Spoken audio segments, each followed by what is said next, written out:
good, healthy relationship is based on polarity. It is not based on like similarity, because when we become more similar, women can't look up to a guy who is her equal.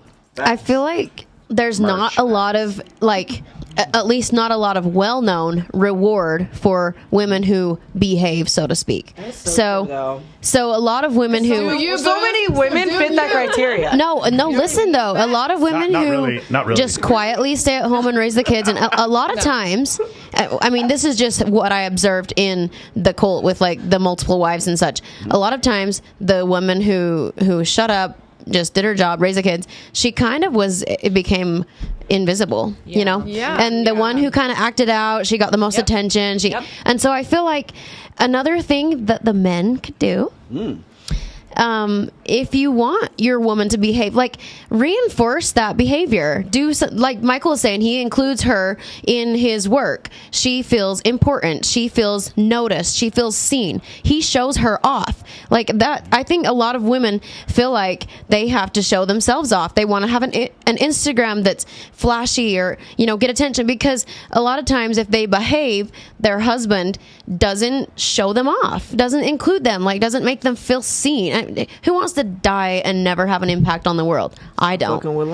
And so I feel like a lot more women would behave if their husbands, showed them off. If there was a reward. Yes, if there was more reward for being a good woman and just being, traditional, raising the kids. For sure, but there is a reward for not being one, because you get Instagram followers and you get OnlyFans followers. See, that's the problem. Bad behavior. Well, it's not bad behavior, I would say. And you can buy a Mossberg and a Glock, right? Like, but legitimately, like that's what happens. You need a man, but do you want a man? Like you want a man, but do you legitimately need a man? Yeah, and I think women need to realize. I mean, she's lucky because it works out. Whatever she has, she but I'm not the exception. It shouldn't be the exception. The best of both worlds.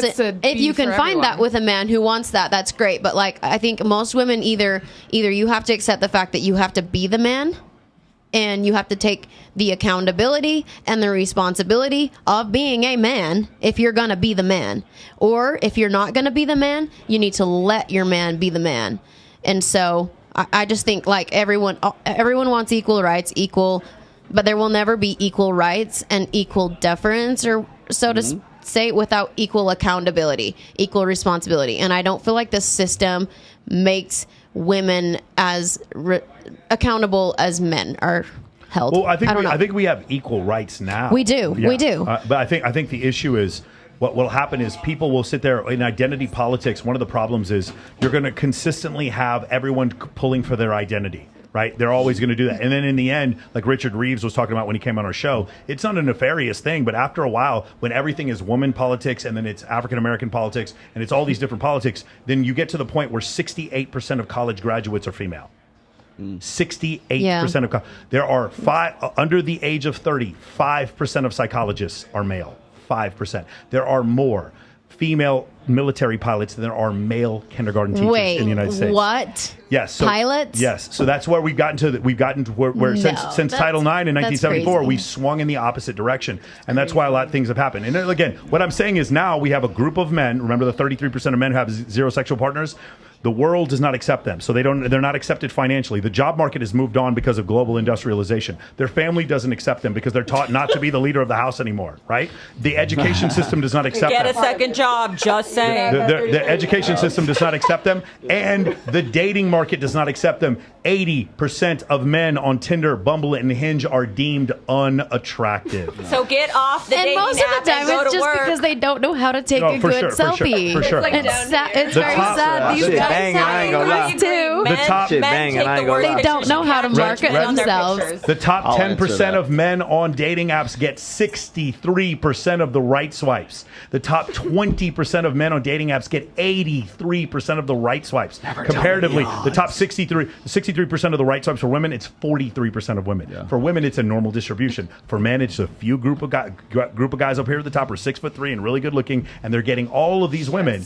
And there's this massive group of men that are getting nothing, and you wonder why he cheated on you. You wonder why he cheated on you. Because we're all fighting for the same guy, right? All the women are fighting for the same guy. So you want the guy to make it out. Hey, well, so does she, and so does she, and so does she, and so then our numbers just go down and down and down and down. That's But this man right here started out as a man who couldn't even bring the groceries in correctly for a woman that he had devoted his life to.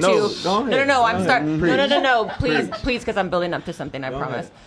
For a woman that you gave your life to for 6 years, which everybody would say that, or for 8 years, that's very incorrect. She shouldn't have treated you like that. But what happened was you got in the gym. These are your own words, not mine. And you got your money right. Facts. And then not only did she come crawling back to you, you had other women who were also lining up for you as well as the respect of your peers. But more respect from your peers, correct? Facts. So you're sitting before us. You have a beautiful woman that's here with you.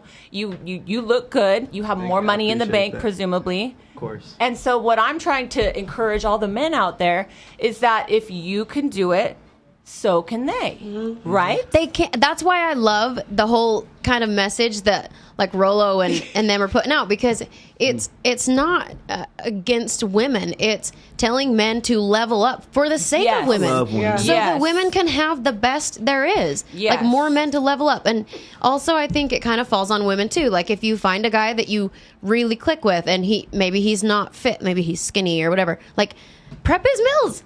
Count the macros, make it easy for him, get him in the gym, encourage it, like kind of help him instead of just like jumping from guy to guy trying to find. I mean, if you click with him, like help build him up, you know? It is the best thing for women, for men to be their most attractive selves, and it is the best thing for men to be their most attractive selves.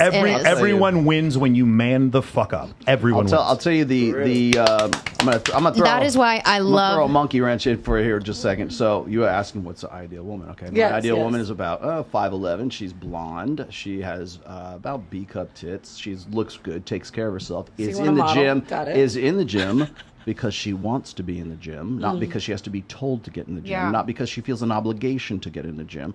She just gets it. She doesn't allow me to have leadership. She expects leadership. She defers to my authority. She has genuine fucking desire for me without having an obligation to it. She will change her fucking religion for me. My favorite Rolo line. She will climb over broken glass. Climb over broken glass and change her religion for Rolo. She is a ride or die girl. There is never any, I allow him to, never any pandering. No, allow you to lead. No, I'm already leading because that is the expectation. We wouldn't be in the relationship in the first place if there wasn't that genuine desire there instead of obligation. And I think that's the number one thing that guys don't get. They don't understand, and women don't get to see either, is that the relationship you have between a man and woman is complementary. But one of the things that women really grate their teeth on is the idea of submission. And I hate that word submission because it's out of the Bible and everything else. And not because it's out of the Bible, but because it shouldn't be submission. It should be deference. It should be, and you just mentioned that a minute ago. It should be, you have responsibility. I hate that word too. You have responsibility as a man. You have responsibility to have your money on point and get your game on point and get your body on point and have everything set up. And you have a lot of responsibilities, but the presumption isn't you're just got to do this for me over and over and over again because it's your obligation. It's because you also have the authority to exercise that responsibility in the first place.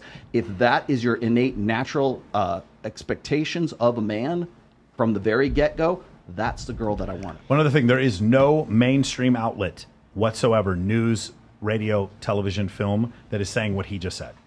I want you to understand that. They would say I'm a misogynist for even bringing that up. They would say you just you're insecure because you want a woman to be your mother. You want her to pick up after you and do your laundry, and you need a mother kind of thing. It's like, no, there's a difference between genuine desire and obligated compliance. And that's the difference.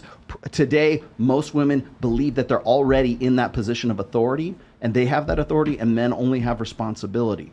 The difference between those two, a good, healthy relationship is based on polarity. It is not based on like similarity, because when we become more similar, women can't look up to a guy who is her equal. Thanks. So when a woman makes more money than the guy, or they're making the same, that's the deciding factor on who gets to make the decisions in the house. And it's usually the one. If women have the pussy, they make the rules.